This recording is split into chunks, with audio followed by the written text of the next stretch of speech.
estimate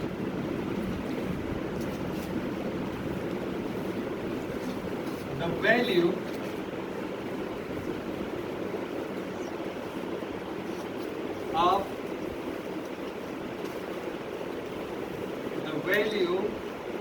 of estimation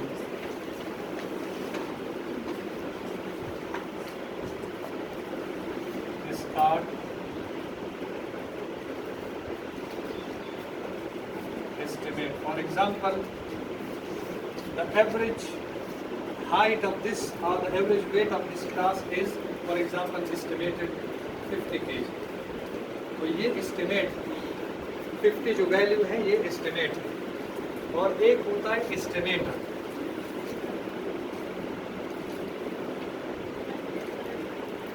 The formula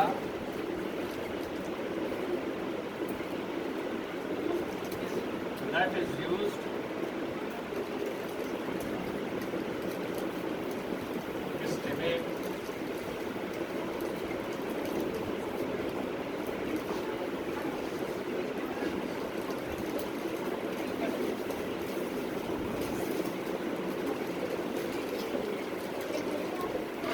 parameter is called estimate. तो estimator जो है वो फॉर्मूला है. फॉर एग्जांपल ये फॉर्मूला है x, इसको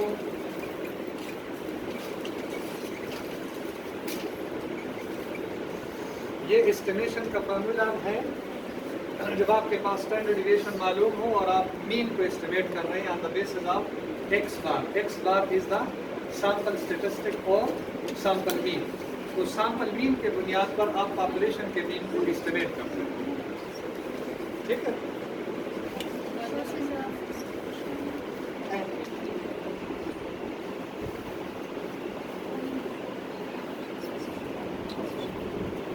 और एक interval estimate.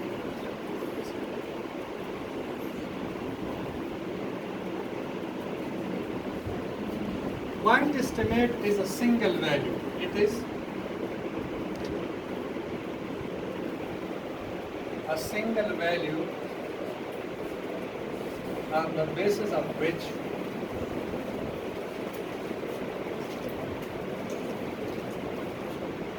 the population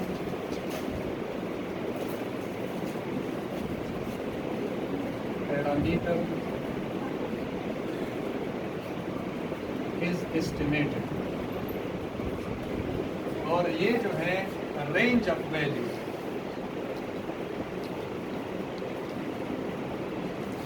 range of values on the basis of which the population parameter is estimated. For example, ये 50 से लेकर 60 तक हो सकता है, kg है for example, और ये for example 50 kg. तो ये सिंगल वैल्यू है और ये range of values. Single value and range of values. ठीक है. अब सिंगल वैल्यू का क्या मतलब है? सिंगल वैल्यू ये है कि आपने 5 का सैंपल लिया और उनका मीन कैलकुलेट किया. फॉर एग्जांपल आपके पास 50 केजी आया.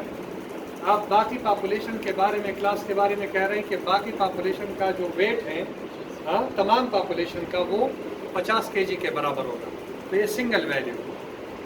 लेकिन जब आप इसको कोई फार्मूला लगा के वैल्यूज पुट करके सैंपल के mean, standard deviation and so on, और इससे दो वैल्यू रेंज ऑफ वैल्यूज आप कैलकुलेट करें, निकालें, और फिर आप कहें कि इस पॉपुलेशन का जो मीन वेट है वो 50 से लेकर 60 के दरमियान है, 60 के दरमियान हो सकता है, तो इसको कहते हैं इंटरवल एस्टिमेट.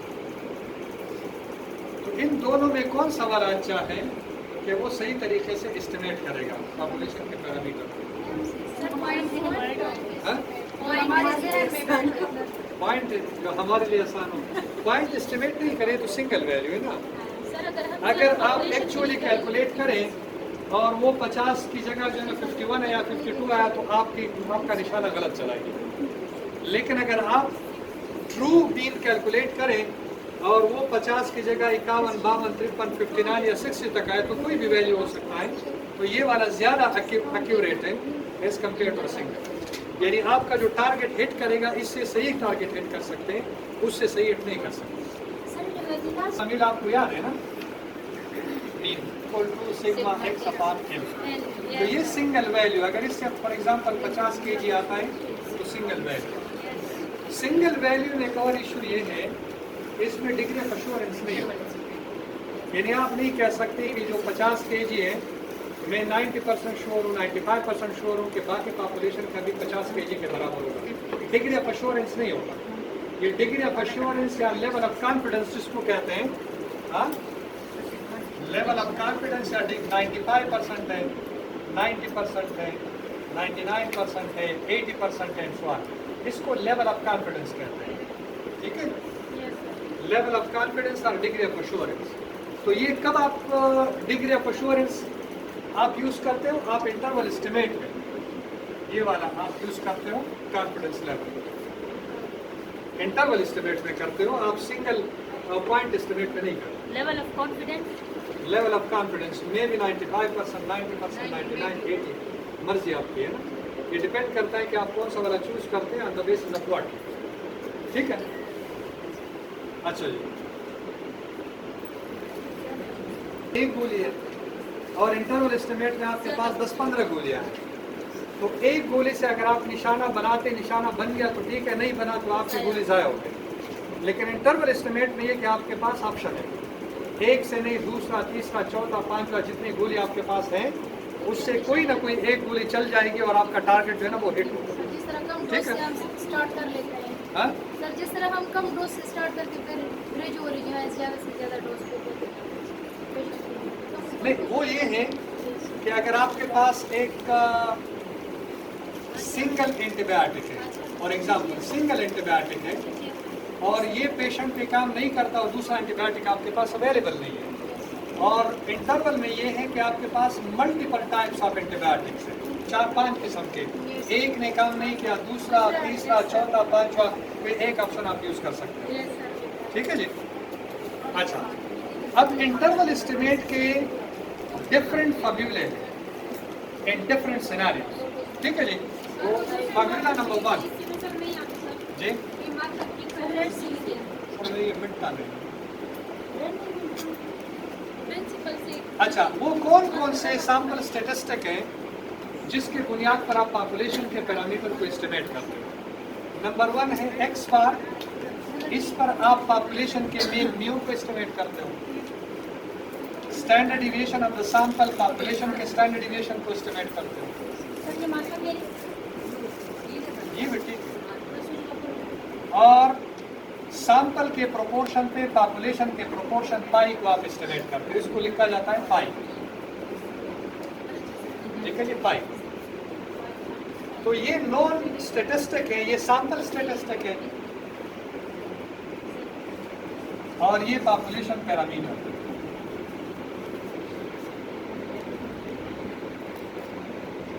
ये हमेशा जब आप एस्टिमेशन करते हो तो ये अननोन होता है।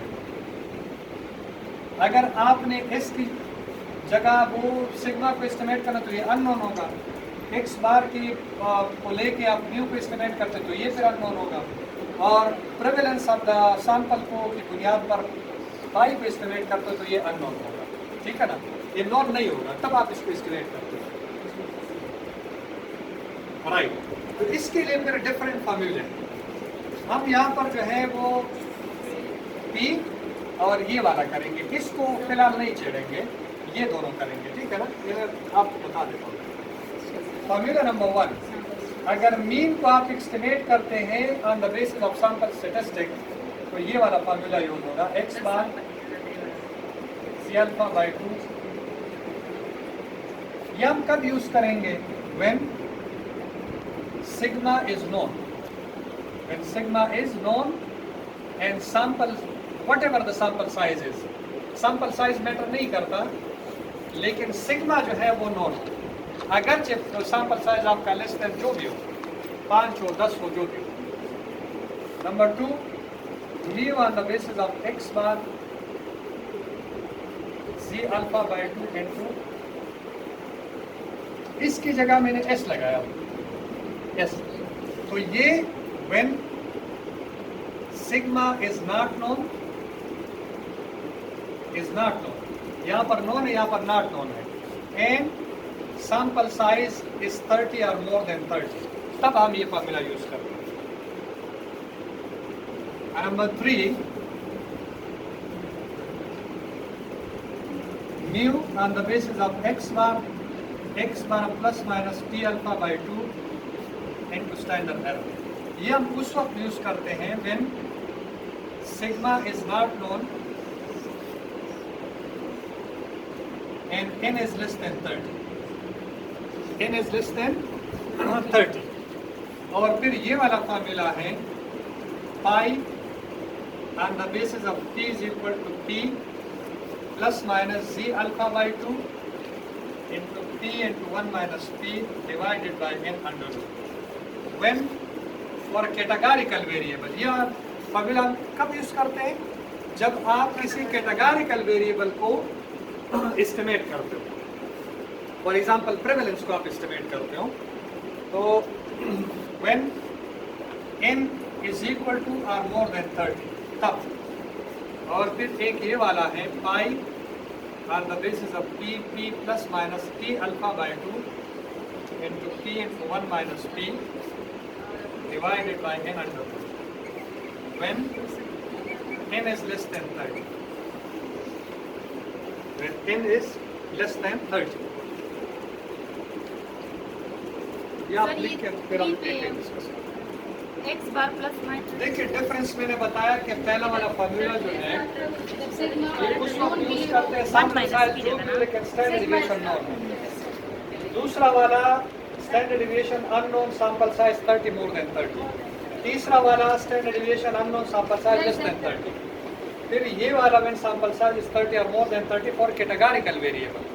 ये भी कैटेगोरिकल वेरिएबल लेकिन जब सैंपल साइज लेस देन 30 है, लेस देन 30. अच्छा जी, अब एक एग्जांपल इस पे हम ले लेते हैं, ठीक है. फॉर एग्जांपल आप लोग जो है ये पहला वाला फॉर्मूला मैंने कोई 15 का सैंपल लिया. कितना? 15. स्टैंडर्ड डिविएशन नोन है वो 5 kg. और 15 में से जब मैंने x बार कैलकुलेट किया तो मेरे पास आया 45 kg.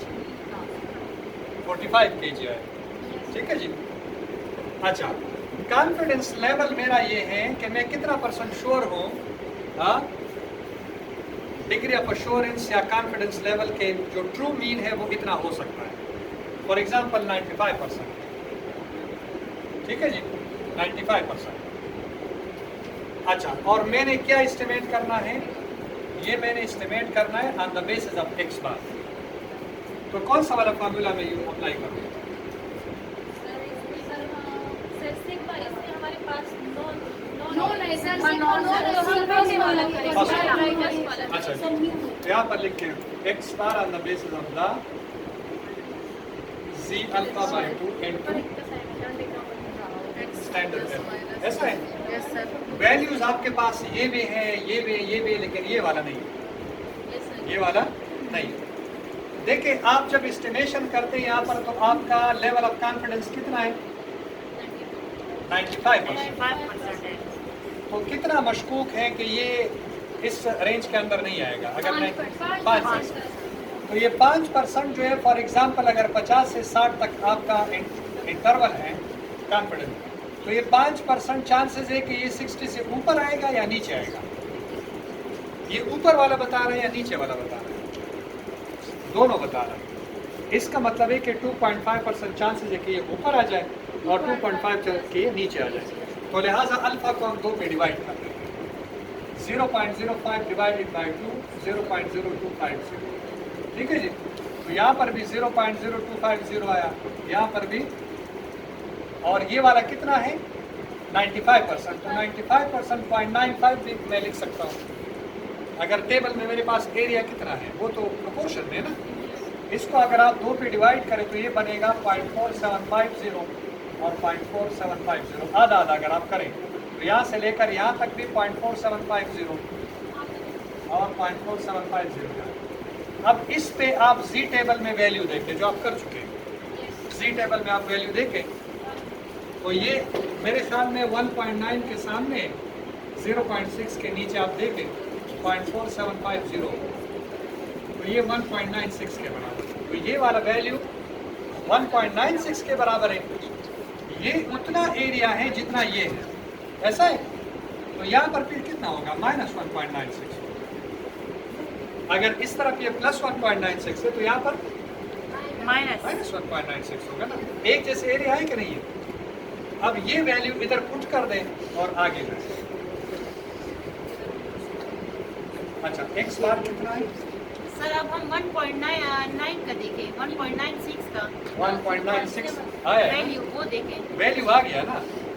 0.4750 एरिया देखिए, इस पे ये वाला वैल्यू आ जाएगा। आपने z अल्फा बाई 2 लिखना है ना, z अल्फा बाई 2 और z अल्फा बाई 2। अल्फा को आपने 2 पे डिवाइड कर दिया, जो z वैल्यू आप इसके लिए कैलकुलेट करेंगे होगा z alpha by 2। z alpha by 2 होगा ना, तो यहाँ पर ये पुट करें। हाँ जी, अब इसको कैलकुलेट करें कैलकुलेटर से। 15 को आप अंडर रूट से घटाएंगे, 15 3.8। अच्छा जी, 45 ± 1.96। 5 को 3.8 पे डिवाइड कर देंगे,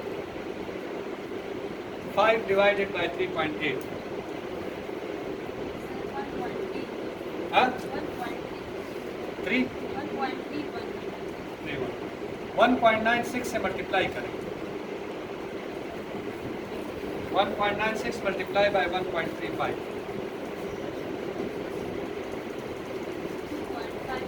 हाँ 2.56 7। इसको एक दफ़ा माइनस कर दें, एक दफ़ा प्लस कर दें। 45 - 2.57, ये आया 3, ये आया 4, ये 2 और 4, एक आया 42.43 और एक दफ़ा प्लस करने से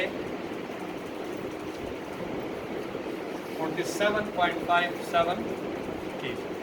ये मेरे पास इंटरवल आया 95% ऑफ द टाइम। तो हम इसको इंटरप्रेट कैसे करेंगे कि we are 95% confident that the true mean of this population, this mu, will lie between 42.43 to 47.57 kg. ये इसके interpretation. We are 95% confident or sure that the actual true mean of this population will lie between these two values 95% of the time. लेकिन 5% chances of error, कि ये इसके ऊपर भी जा सकता है और इसके नीचे भी आ सकता है। ये हमारा पूरा जो है ना वो एस्टिमेशन होगा। ठीक है जी, ये वाला स्टार्ट। अच्छा, सबसे पहले मैंने आपको ये डेटा दिया, ठीक है। फिर मैंने कहा कि कौन सा वाला फॉर्मूला हम यूज़ करें। आप लोगों ने कहा कि ये वाला जो कि करेक्ट है, ये वाला यूज़ करेंगे। अच्छा, फिर मैंने ये कहा कि हमारा जो डिग्री ऑफ एश्योरेंस है वो 95% है। ठीक है जी, 90 भी ले सकते हैं। ये मैं फिर आपको बता देता हूँ कि कब हम 90 लेंगे, कब 99 लेंगे। बाय डिफ़ॉल्ट ये 95% है। ये जब हमने लिया तो फार्मूला में हमारे पास ये z अल्फा बाई 2, ठीक है जी। तो बाकी वैल्यू तो हमारे पास है, ये भी है, ये भी है, ये भी है, लेकिन ये वाला नहीं है। इसको मालूम करने के लिए मैंने कहा कि आप ऐसा करें कि ये बेल शेप खींचें। आपका डिग्री ऑफ एश्योरेंस कितना है, 95% आप श्योर है, लेकिन 2.5% इस तरफ और 2.5% इस तरफ आप श्योर नहीं है। ये ऊपर भी जा सकते हैं, नीचे भी जा सकते हैं। तो इस पे जो वैल्यू आप मालूम करेंगे वो z अल्फा बाई 2 की वैल्यू। कैसे मालूम करेंगे, ये टोटल एरिया से ये वाला माइनस करेंगे। ये बराबर है 0.0250, अगर 100 पे आप डिवाइड करेंगे तो टोटल एरिया कितना है, 0.5 है। या फिर आप क्या करें कि इसको 2 पे डिवाइड करें, अगर 0.95 है तो ये 0.4750। इसका मतलब ये कि आधा 0.4750 और आधा 0.4750। एक तरीका ये है। दूसरा ये है कि टोटल अगर 0.5 है और 0.0250 माइनस करें तो ये भी उतने के बराबर है, तो ये वाला आपके पास बच जाएगा। तो दोनों तरीक़ों से आप कैलकुलेट कर सकते हैं। इसको फिर आप जी टेबल में देखेंगे और जिस वैल्यू के नीचे और जिसके सामने आ रहे हैं दो वैल्यू को प्लस कर दें, वो जो वैल्यू आएगा वो जे अल्फाबेटो की जगह पे आएगा। और फिर प्लस माइनस सर ये दोनों वैल्यू को हमें प्लस कर लें 475 और 47 जो आगे इसको प्लस कर नहीं, प्लस नहीं करना है, ये प्लस माइनस तो ऑलरेडी लिखा हुआ है। दें। आपने सिर्फ ये एक वैल्यू, चाहे वो इस तरफ वाला या इस तरफ वाला 1.96, वो उधर डालना है, ठीक है ना। प्लस साइड भी हो सकता है, माइनस साइड माइनस पे भी हो सकता है, ये दोनों पे हो सकता है ना। तो प्लस पे 1.96 है, सेम एरिया यहाँ पे यहाँ पर माइनस 1.96 है। 1.96। तो अगर आप दोनों लिखे तो ये प्लस माइनस 1.96 के बराबर है, 95% कॉन्फिडेंस लेवल, ऐसा है। ठीक। अच्छा, यहाँ तक होप कि आपको समझ में आ गया होगा। अब आपने क्या करना है कि वो दूसरे के लिए मैं डेटा आपको दे देता हूँ, आप कैलकुलेट करें। n इज इक्वल टू 30 और स्टैंडर्ड डिविएशन नहीं, s is equal to 10 kg और जो x बार है वो 60 kg के बराबर है। कॉन्फिडेंस लेवल आपका जो है वो 90% है, ठीक है जी। तो इस पे आप म्यू जो है वो एस्टिमेट करें। तो कौन सा वाला फार्मूला यूज करेंगे? सबसे पहले ये क्वेश्चन, कौन सा वाला फार्मूला यूज करेंगे? सर देखते हैं सर। हाँ? सर देखते हैं सर। ये वाला सेकंड वाला यूज करेंगे सर, मान नॉन। ये वाला ना, sigma is unknown, it is not known, और इसकी जगह लगाएंगे सैंपल साइज इज 30 और more than 30, sample size 30। Yes sir. तो ये वाला आप अप्लाई करें और फिर आखिर में ये कैलकुलेट करें। अगर ये 90% है तो 90% के लिए फिर आपने वैल्यू डिटरमिन करनी होगी। ये अगर 90% है तो ये 0.9, ये 0.4500, 0.4500 ये वाला है। तो ये मेरे ख्याल में 1.645 माइनस सर, यहाँ पर लेते हैं 1.645 के बराबर, समझ आ गया। ठीक है। तो इसको पुट कर दे आप फार्मूला में और वैल्यू जो आपके पास कॉन्फिडेंस इंटरवल आएगा इसको फिर आप इंटरप्रेट करें, वहाँ तक आप करें फिर करो, ठीक है। Yes sir.